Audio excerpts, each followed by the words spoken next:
Commander Vexel Sporms trembled as he entered the massive tribunal hall.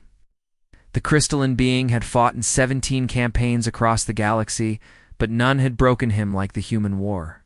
His once proud carapace now bore deep scars, and his multiple eyes had lost their warrior's gleam. The tribunal chamber stretched before him like a vast arena. Representatives from dozens of worlds filled the curved seats, the tentacled Morgothi, the energy-based Luxari, the insectoid Kethrin. All of them wanted answers about humanity's shocking victory over the mighty Dominion fleet. High Arbiter Zelenoth leaned forward, her ancient voice echoing through the chamber. Commander Vexel, you commanded the 3rd assault wave during the siege of New Busan. The records show your fleet possessed overwhelming superiority. Yet you retreated. Explained. Vexel's mandibles clicked nervously. 3 years had passed since that nightmare, but the memory still haunted his sleep cycles.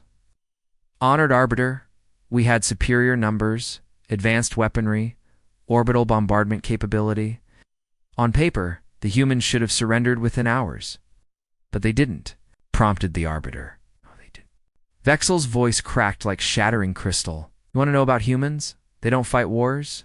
They become the war itself. The chamber fell silent as Vexel began his tale. His mind drifted back to that terrible day when everything.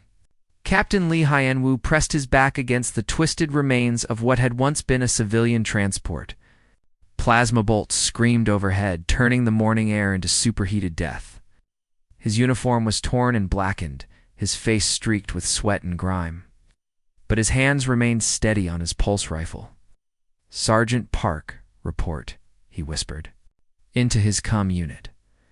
Beside him, Sergeant Park Dayun ejected an empty magazine with practiced efficiency. "3 mags left, sir.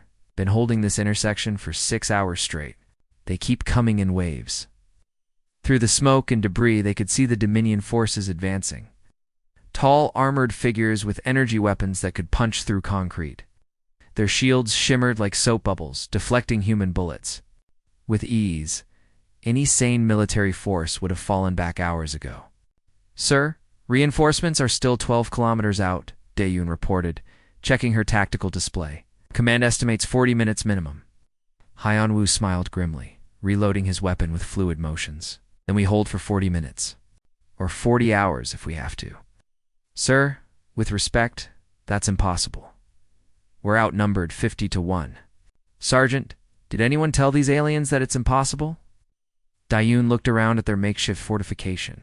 What had once been a bustling market square was now a maze of overturned vehicles, collapsed storefronts, and hastily erected barriers.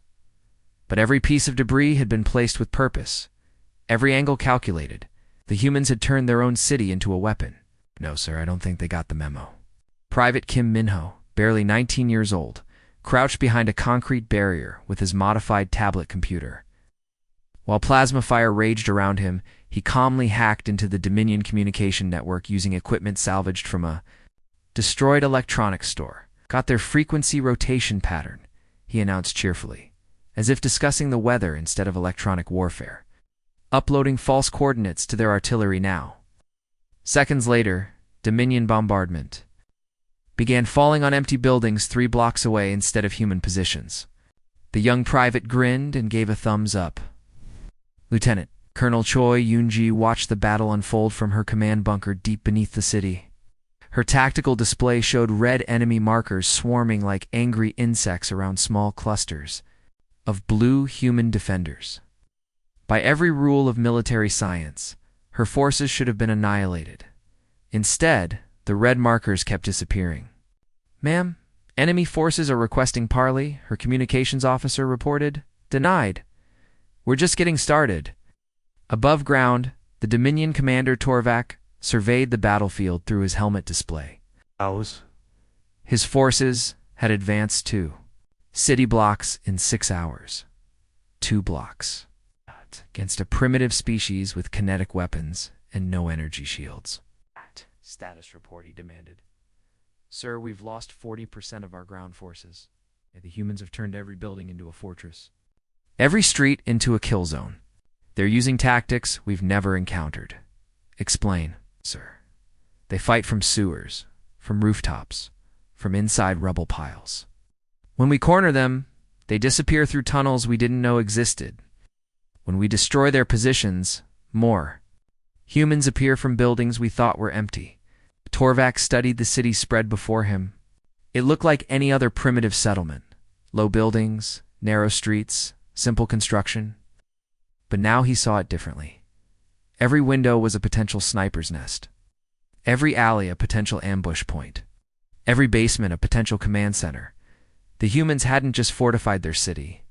They had transformed it into a living organism designed for one purpose: killing invaders. Sir, we're also detecting massive electronic interference. Communications are being jammed, our targeting systems disrupted. Intelligence suggests.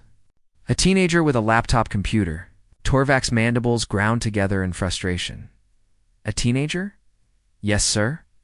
Human designation Minho, age 19 standard years. He's apparently teaching other juveniles to hack our systems using primitive electronic devices. Back in the tribunal chamber, Vextel paused his testimony. The assembled delegates leaned forward, fascinated despite themselves. You see, he continued, we expected to fight soldiers, professional warriors with standard tactics and predictable responses. Instead, we found an entire species that had weaponized their own determination. The Arbiter's tentacles writhed with curiosity. Continue, Commander? No. Every human became a combatant. Their children became our intelligence nightmare. Their elderly became tactical advisors. Their wounded refused medical evacuation until their comrades were safe. They didn't fight like any species we'd ever encountered. Vexel's voice grew, quieter, more haunted. They fought like they had nothing left to lose. But worse than that, they fought like they had everything to protect. Vexel's crystalline form shuddered as he recalled those first terrible days of the invasion. His voice dropped to barely a whisper, forcing the tribunal to lean forward. We thought we understood warfare, he began, his 4 eyes reflecting. The chamber's cold lights. We'd conquered 47 worlds. We knew how civilized species surrendered when faced with overwhelming force. But humans, ... Mandibles clicking nervously. Humans don't follow the rules. The memory pulled him back to that nightmarish day when everything changed. Private. Kim Minho should have been worried about his final exams. Instead, the 17-year-old sat cross-legged in the abandoned subway tunnels beneath Seoul Station. Surrounded by a dozen other teenagers and enough salvaged electronics to fill a small warehouse. The air smelled of ozone and fear, but Minho's hands remained steady as he worked. Okay, listen up, he said, adjusting his cracked glasses as plasma fire echoed somewhere far above. These alien bastards think they're so smart with their fancy communication systems. But they made one mistake. His friend Park Ji-sung, barely 16, and still wearing his school uniform, leaned closer. What mistake? Minho grinned, the same expression he used to wear when solving impossible math problems. They're using a pattern based on their home planet's magnetic field. It's like they're homesick, you know?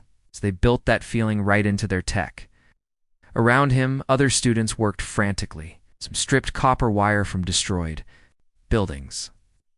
Others programmed tablets with code that would have impressed university professors.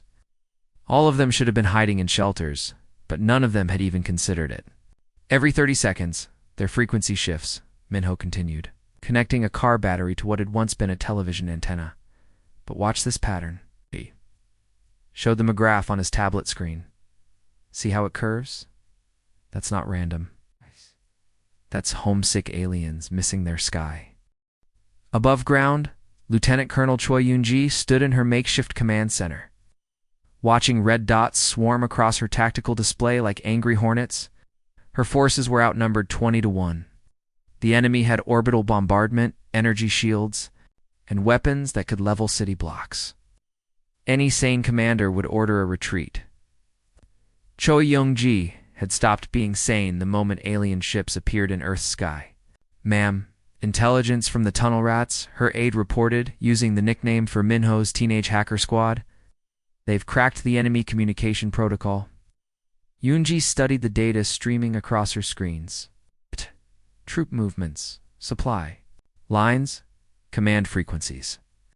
Information that should have taken military intelligence weeks to gather, delivered by kids with laptops.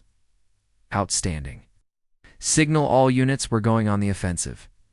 Her staff exchanged worried glances. Ma'am, with respect, we don't have the numbers for. We don't need numbers, Yoonji interrupted, her voice carrying the same cold determination that had made her one of Korea's youngest colonels. We have something they don't understand. We have spite. She activated the general communication channel, her voice reaching every human defender in the city. All units, this is Phoenix Command. I know what you're thinking. We're outgunned, outnumbered, and outclassed. You're absolutely right. Pauses crackled across the comm as soldiers, civilians, and teenagers listened. But here's what those alien idiots don't understand, she continued. We're not here to win by their rules. We're not here to fight fair. We're here to show them why humans don't surrender. Phoenix Command out. Down in the tunnels, Minho high-fived his teammates as their makeshift equipment successfully jammed 3 Dominion communications satellites simultaneously. Yes, take that, you tentacled jerks.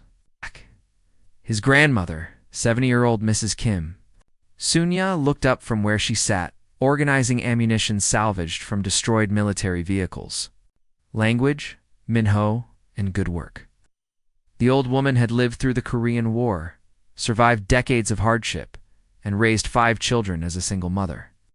When the aliens invaded, she hadn't fled to the shelters. Instead, she'd volunteered. To help coordinate the resistance, Mrs. Kim called out Sergeant Lee Da-young, a young soldier who'd been separated from her unit during the initial bombardment.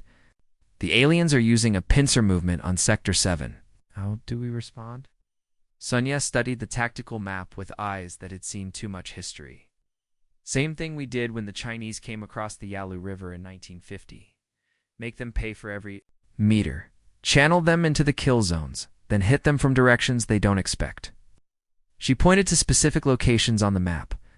Here, here, and here. Classic hammer and anvil, but use the subway tunnels for movement. They won't expect underground attacks.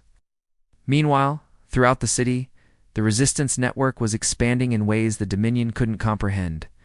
12-year-old Yoon Soo-ben used her knowledge of the city's delivery routes to establish supply lines through abandoned buildings. Her mother, a former nurse named Dr. Yoon Hae-kyun, set up field hospitals in shopping mall basements while teaching children basic combat medicine.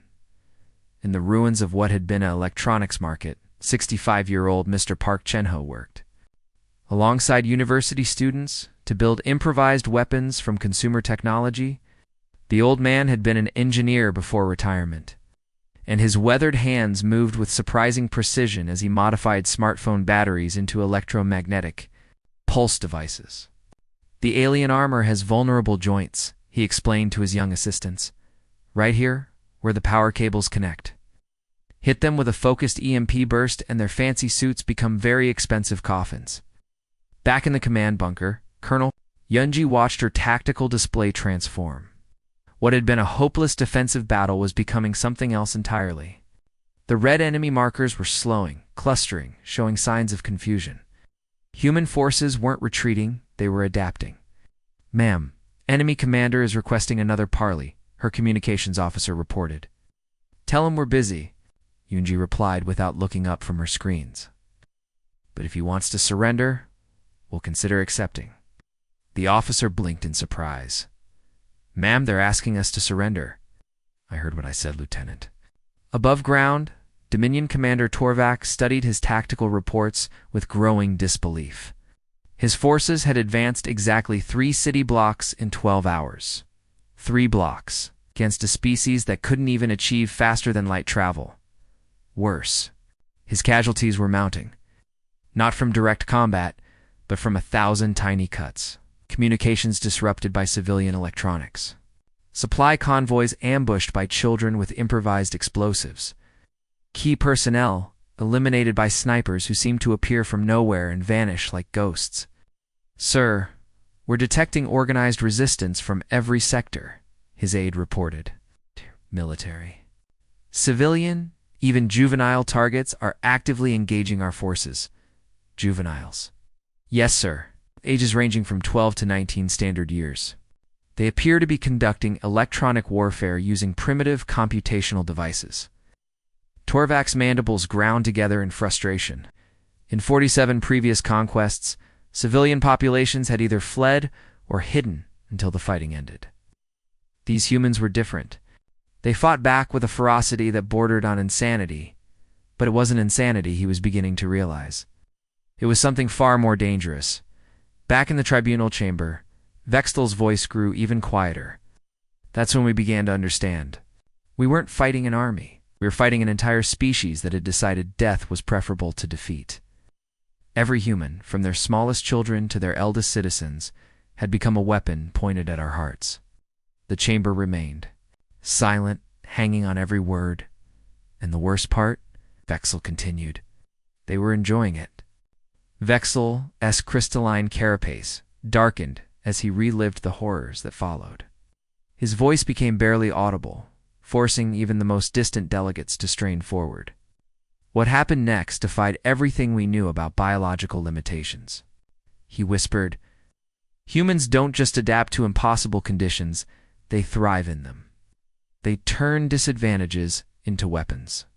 The tribunal chamber fell silent as Vextel's memories dragged him back to that underwater hell. Major Yoon Tae-young checked his improvised breathing apparatus one final time before diving into the murky floodwaters of Seoul's subway system.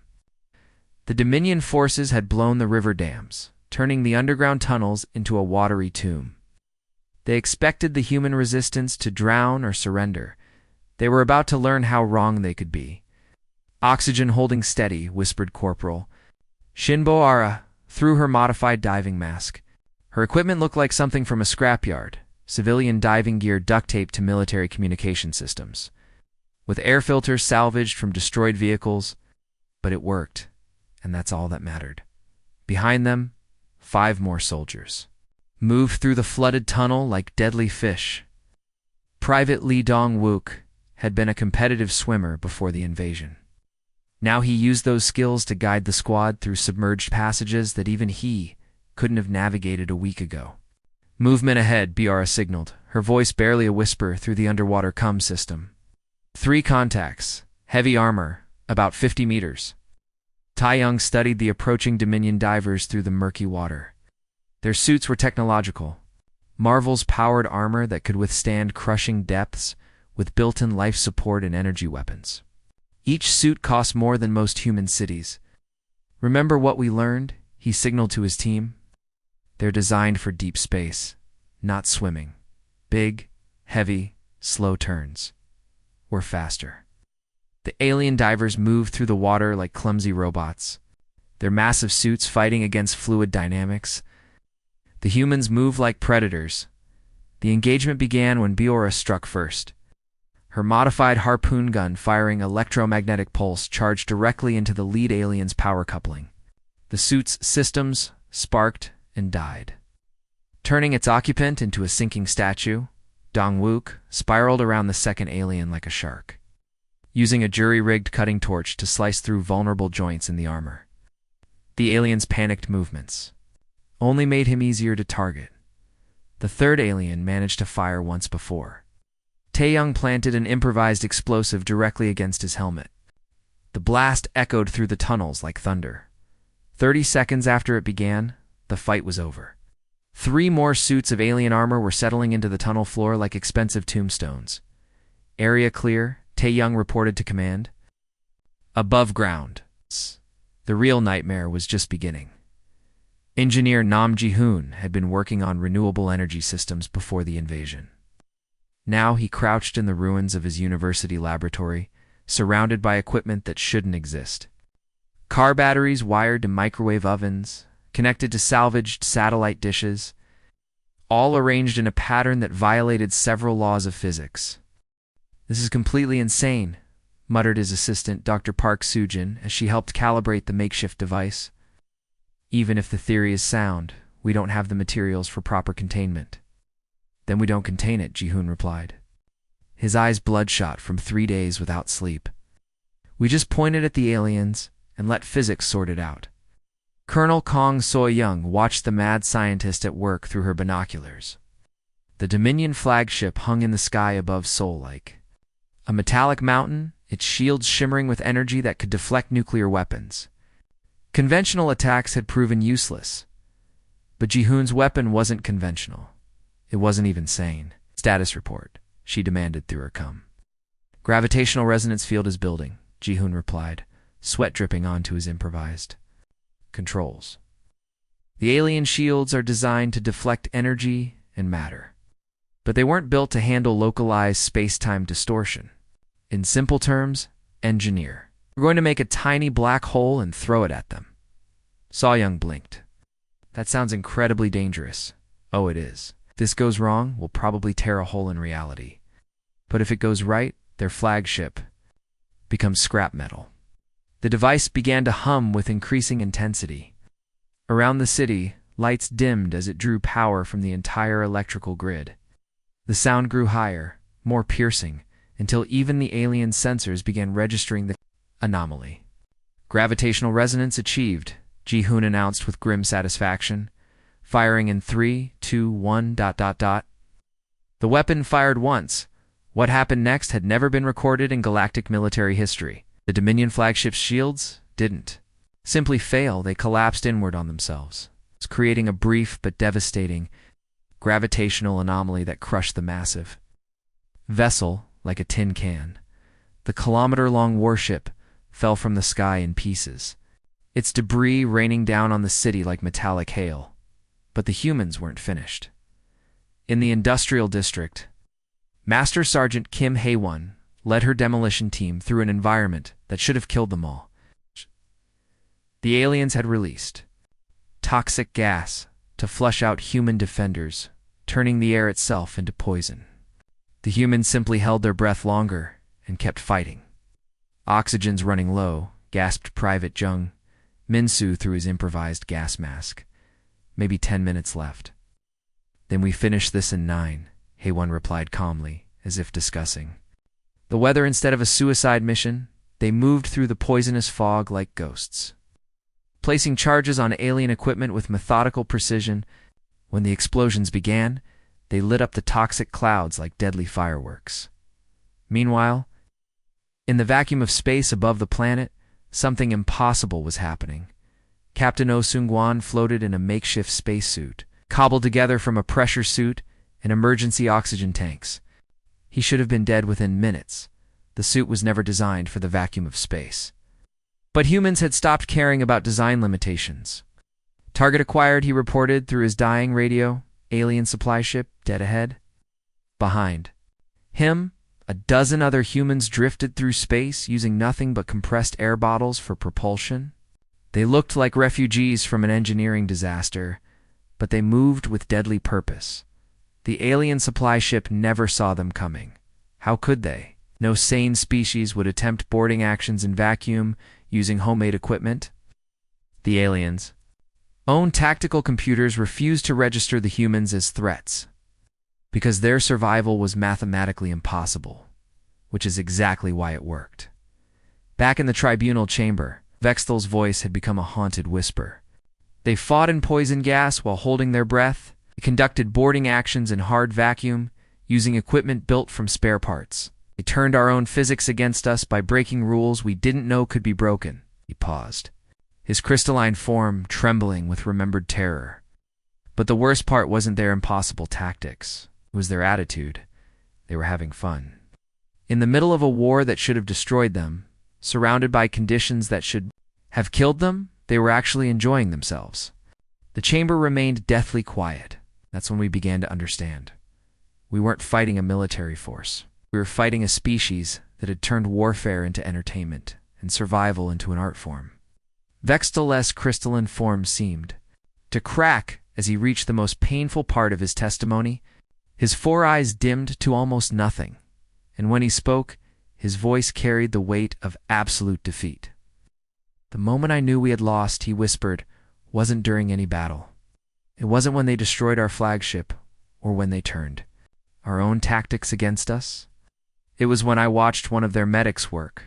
The tribunal chamber held its breath as Vextel's memories pulled him back to that terrible, beautiful day. Field medic Lee Sun-young felt the plasma bolt tear through her shoulder, spinning her around like a rag doll. The pain hit her like a lightning strike, but she forced herself to keep moving. Behind her, Private Oh Dong-hyeon lay bleeding on an improvised stretcher, his chest torn open by alien shrapnel. "Medic." "Leave me," Dong Hyen gasped, blood frothing on his lips. "Save yourself. That's an order." Sun Young looked down at the young soldier, barely 20 years old, with a photo of his girlfriend tucked into his helmet. She'd been dragging him through the bombardment zone for 3 hours. And they still had 2 kilometers to go to reach the field hospital. "With respect, Private," she said, adjusting her grip on the stretcher handles, "you can take that order. And shove it. We leave together, or not at all." Above them, the sky screamed with plasma fire. The Dominion forces were conducting a systematic bombardment, turning the evacuation route into a corridor of death. Any sane person would have found cover and waited for the barrage to end. Sun Young had stopped being sane. The moment she took her medic's oath, she pulled the stretcher forward another meter, then another. Each step sent agony shooting through her wounded shoulder, but she ignored it. Behind her, she could hear more wounded calling for help. So many voices, so much pain. "I'm coming back for you," she shouted over the bombardment. "All of you, just hold on." That's when something extraordinary happened. Corporal Park Ji-woo had been hiding in a demolished building, waiting for the bombardment to pass. He watched. Sun Young, struggling with her stretcher, saw her wounded shoulder, heard her promise to the other casualties. He made a decision that would echo across the galaxy. "Ah, hell," he muttered, leaving his cover and sprinting toward the medic. "I need a hand? Are you insane?" Sun Young yelled as plasma bolts vaporized the concrete around them. "Get back to cover," probably Ji-woo replied, grabbing the other end of the stretcher. "But my mom raised me to help people, not hide from them." They moved faster with 2 people carrying the stretcher. But the bombardment was intensifying, and there were still dozens of wounded scattered across the killing field. That's when more people started appearing. Sergeant Kim Young-suk emerged from a ruined storefront, carrying a wounded civilian on her back. Private Choi Sung-min crawled out of a crater, dragging 2 injured soldiers behind him. Then came the civilians, old men and women, teenagers, even children. "What are you doing?" An Young screamed at them. "This is a war zone." "Yeah, we noticed," replied Mrs. Lim H., 70-year-old grandmother who was helping carry a wounded soldier twice her size. "These are our boys, our girls. We don't abandon family." Within an hour, an entire rescue chain had formed. People who should have been hiding in shelters were running through plasma fire to save strangers. Mothers carried wounded soldiers. Children guided medics to hidden casualties. Elderly citizens provided covering fire with hunting rifles. The Dominion bombardment continued, but it no longer mattered. For every person they killed, 10 more appeared to take their place. The humans weren't just rescuing their wounded, they were turning the rescue itself into an act of defiance, from his command ship in orbit. Dominion Admiral Krelter watched the scene unfold with growing horror. His tactical computers couldn't process what they were seeing. The humans were behaving in ways that violated every principle of self-preservation. "Sir, the bombardment is having no effect on their morale," reported his aide. "If anything, it's making them more determined." "The bombardment," Krelter ordered. "Target the rescue teams specifically." "Sir, that would be a war crime under galactic law. Do it anyway." The bombardment intensified, but the humans just kept coming. Sun Young made 18 trips through the killing field that day, each time bringing back more wounded. Her shoulder was shattered. She'd lost half her blood, and she was running on stimulants and pure stubbornness. But she never stopped. Captain Bae-jun-ho.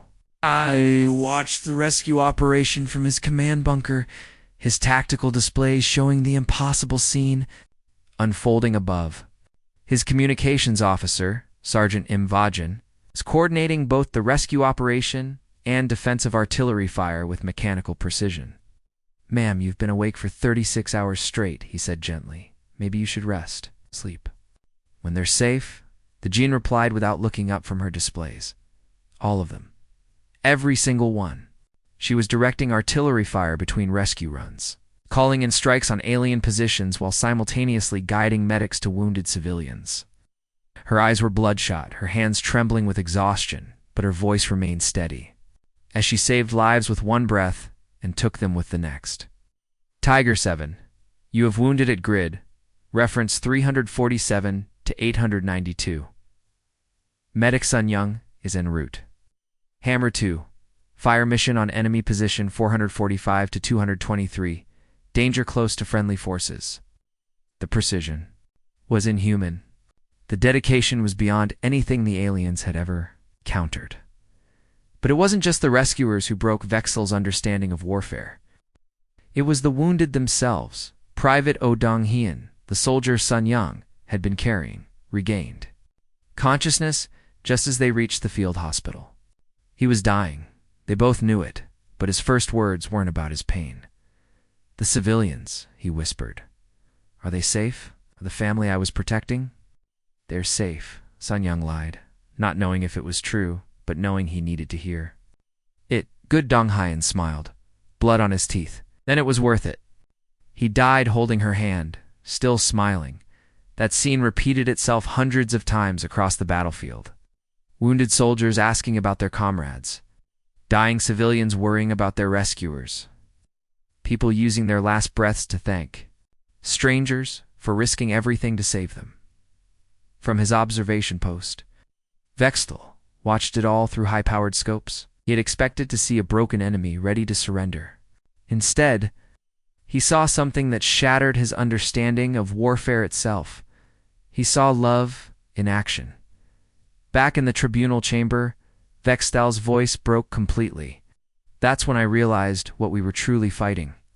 Not just soldiers, but a species that had weaponized their own compassion. They turned love into a military strategy. Paused, struggling to continue. Every human was willing to die for every other human, not because they were ordered to, but because they chose to. They had turned their entire species into a single, unbreakable family. The chamber remained silent, understanding dawning on. Faces across the galaxy could kill their bodies, Vexel whispered, but we couldn't kill their spirit. And their spirit was the only weapon that mattered. Vexel straightened his crystalline form, facing the tribunal with what remained of his dignity. His voice carried across the silent chamber like a funeral bell. "We didn't lose because humans were stronger," he declared. "We lost because they made us realize what we would have to become to defeat them. And that price was too high for any civilized species to pay." The memory of that final day still haunted his dreams.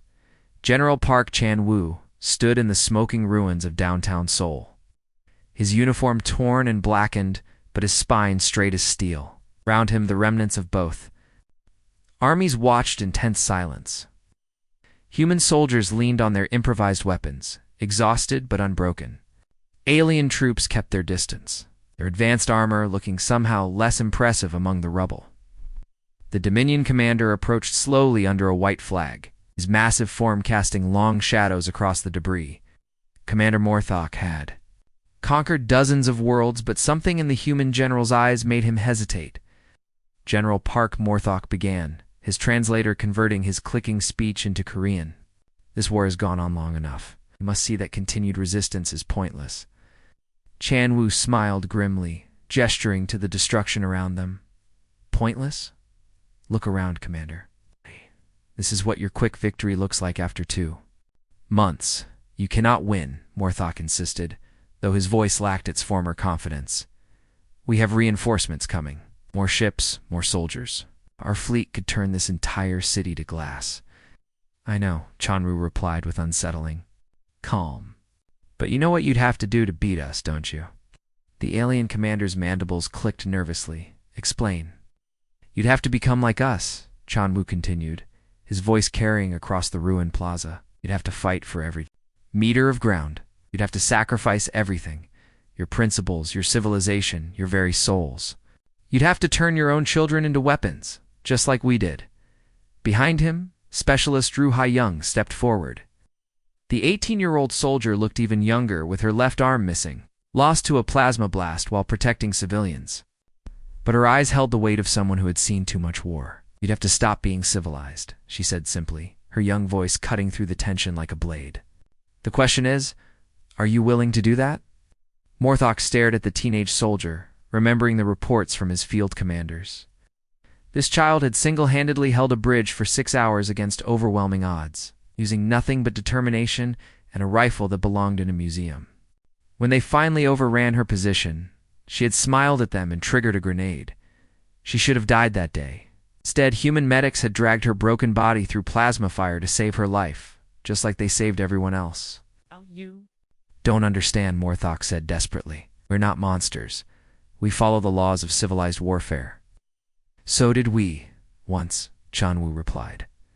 Before you invaded our world, before you forced us to choose between death and becoming something. Harder than death itself. Around the plaza, more humans emerged from the rubble. Children who had learned to hack alien systems before they learned to drive, elderly citizens who had become expert snipers to protect their grandchildren, mothers who had turned household chemicals into explosives to defend their homes. They didn't look like soldiers. They looked like a neighborhood gathering, if neighborhoods were armed with salvaged alien weapons and righteous fury. Look at them, Chanwu said softly. Really look.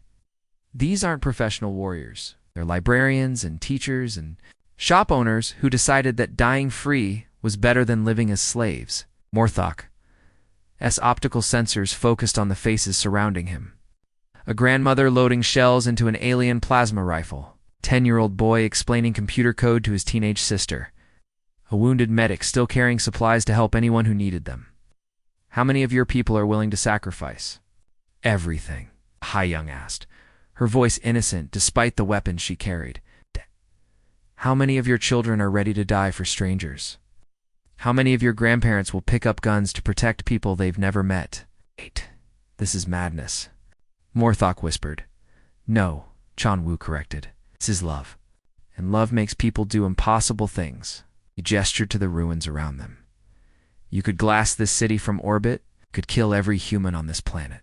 But then what? You'd have to live with what you'd become. You'd have to explain to your own children why you murdered an entire species that only wanted to be left alone. You're conquerors, Morthok said, but the words sounded hollow even to him. So were we once, Chanwu replied. We conquered distance with rockets. We conquered disease with medicine. We conquered ignorance with education. But we never conquered each other. It's not really.